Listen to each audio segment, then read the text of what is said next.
اللہ تعالیٰ ارشاد فرما رہا ہے کہ تم اللہ کو عاجز نہیں کر سکتے اور اللہ کے مقابلے میں تمہارا کوئی حامی و ناصر نہیں ہے۔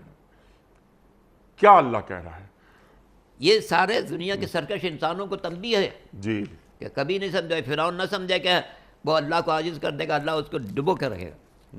نمرود نہ سمجھے کہ اللہ اس کو عاجز کر دے گا خدائی کا دعویٰ کرنے کے بلا پر، اللہ ایک مچھر کو بھیج دے گا جو اس کا خاتمہ کر دے گا۔ قارون اپنی دولت پر ناز نہ کرے، ہم جب چاہیں گے زمین کو حکم دے گا، زمین اس کو اپنے قبضے میں لے لے گی۔